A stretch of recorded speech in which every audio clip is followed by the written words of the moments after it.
What's up, fellow dudes? This is Stoic here from No Life Corner, the no life of way too much time on our hands. Elementary. Time filled with so many good memories. No responsibility, don't have to worry about getting a job. If you think about it, elementary's pretty great. It's the time when you have your first friends, first detention. Not me, because I was too much of a good kid for that. And of course, first kiss. Yeah, I wouldn't know anything about that because I was too much of a prude for that life. Yay! However, as wonderful as elementary is, there were quite a few things that really did irk me about it, and things I just could not stand about elementary. So in today's video, I'm pretty much gonna bitch about that. But of course, this is just my personal experience with elementary and the things I did not like. So here we go. Number one, that is the split class. I don't know whose bright idea this is, but let me tell you a thing. Split class is probably the most ludicrous idea ever.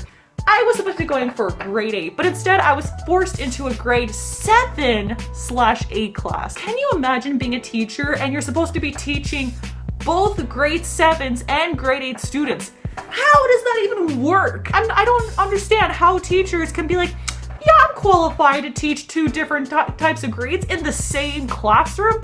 And yeah, I can totally discipline two different grades in the same classroom. It doesn't make any sense, yo. And the icing on the cake is the fact that I was split with my fucking friends. Majority of them were in the other classroom where it was just a grade 8 class, but I was stuck in the other class where tiny little percentage of us grade 8s were stuck with the majority of grade 7s. That freaking sucks. Why do you want to split friends apart, school? You don't do that. That's not cool, especially like to elementary kids. Those friendships are so important in that time, and it sucked. It really, really sucked. It was probably, honestly, like the most painful year of my life. And number two, teachers being unable to discipline their own students. It sucks when you have teachers nowadays, and the kids are being absolute hellish spawns in class. Like, they act crazy, they act like they're on drugs. I swear to God, I would know because I was in one of those classes. And you know what? Sometimes it's okay. Like, rowdy kids, I'm sure most teachers can handle, but you know what they can't handle? When kids do stuff like this. Oh, that's funny, teach, you suck! Okay, not a bag, but I'm not even kidding you. I was in a classroom where the kids would literally throw goddamn water bottles at the freaking teacher. What in the actual hell? Like, this kind of behavior is so unacceptable. Or at least what the parents should have the power to do is like, you know what? I'm gonna call your parents and your parents are gonna hear about your unacceptable behavior. But I can guarantee you this is how the conference would go. So yeah, your son Timmy here, he's been absolute hellspawn in my class by chucking objects at teachers and substitute teachers, cursing at us, not paying attention, and pulling pranks on the other students quite viciously. So I believe he should receive some sort of disciplinary action for that. Not Timmy! Timmy's such an angel! How dare you! How dare you! You don't know my son! Oh, you monster! Yeah, that's something I absolutely hated about elementary. The fact that if you were a shitty kid, it was a-okay. The teachers couldn't do absolutely nothing to you except throw a detention. Oh, the horror! You have to sit inside when it's recess. Oh my God! Especially now with cell phones these days. I doubt kids really care. It's just really forcing them outside. Ooh. And porta packs. Nothing screams half-assed to me than a porta pack. Porta packs is when you know a school's kind of ghetto. Like, not full-on ghetto, but they're kind of like halfway to being ghetto. And you know what's even better? When the school has enough money that they can form the brick building itself in all its glory. And then you have these porta packs because it's like, oh yeah, we kind of forgot to expand it for the other grades. However, one year I noticed, I think it was in grade 7, I started getting this rash on my arms, and I'm thinking, that's kind of weird. Like, I don't know what could be triggering this. And I remember it was really itchy, and I would keep scratching my arms, and I'd get these red bumps everywhere. It was honestly kind of nasty. So this was going on for a while, and then my eyes were getting watery. I noticed I was like sniffling a lot too, and I would start sneezing very often. A few months later, it turned out we had a mold issue, and not only that, dead fucking animals under the porta pack. And you can imagine how that conversation went. So students, thank you for joining in, and I have some news to share with you. It turns out we have a dead raccoon underneath our feet right now. We don't know how long it's been here. It could have been, anywhere really from a few months to a year or a couple of years. But don't worry, pest control will eventually come in and we will clean that up. That's pretty fucking nasty. You don't know what disease they're harboring, especially when they're rotting there with all the heat trapped in there and the humidity. Nasty. So yeah, porta packs, they need to go. That was not a lovely experience, let me tell you. And when I eventually graduated from elementary, I remember when I went to high school, the rash disappeared. Because guess what? There was no mold, lurking anywhere and no dead animals. So, heyo, porta packs. Get rid of them. One teacher teaching all the subjects. Okay, so again, I don't know whose great idea this is, but I personally don't believe a teacher should be responsible to be teaching a grade of students every subject. All throughout my elementary experience, we had one teacher who would teach art, music, gym, history, science, religion, etc., etc. Because you could tell when the teacher had such a passion for a certain subject, because they'd be like, all right, everybody, today we're going to be talking about Aztec, Mayan, Inca history. Isn't that exciting? And then there'd be something like math, and they'd be like, oh yeah, today's math? Okay, I guess we're going to be learning about this formula over here.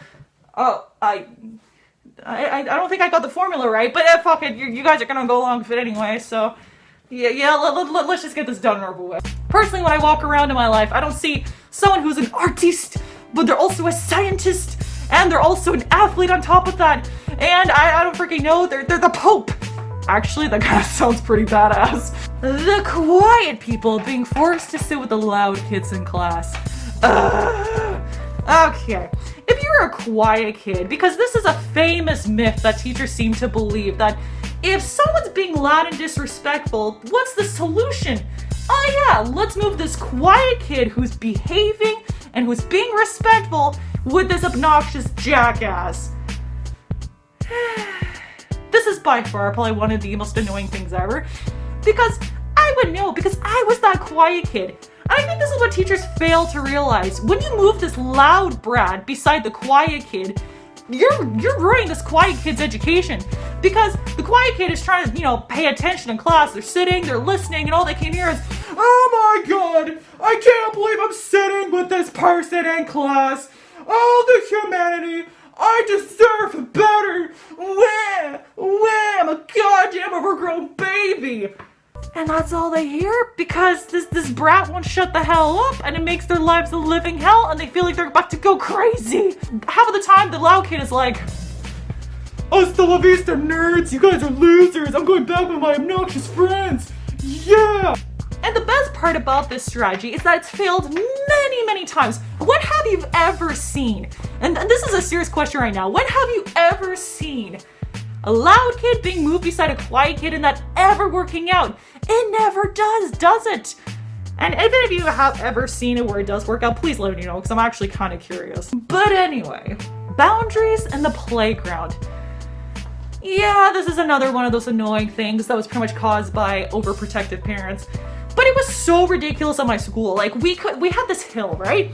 This hill wasn't a steep, crazy, like, holy shit, if I go skiing down this baby, I'm gonna die kind of hill. It was like a nice, gentle, just gradual slope of a hill. Nothing crazy.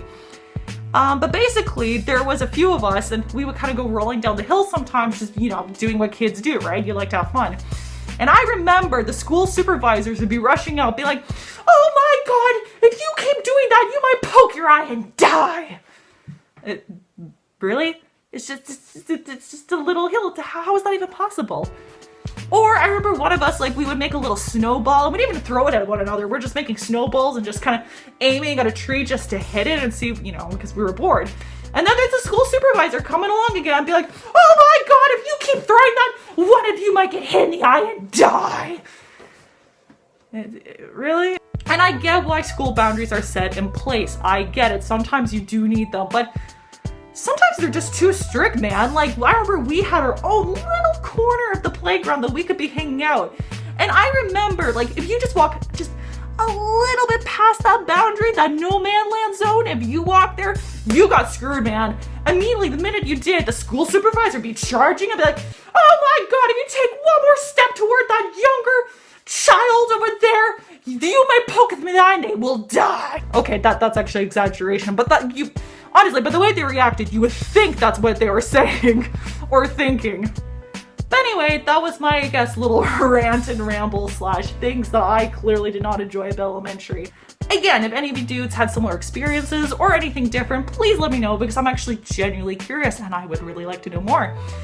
And anyways, I hope you dudes thoroughly enjoyed this video and I'll see you in the next one. Take care, dudes, and I'll see you later. Bye.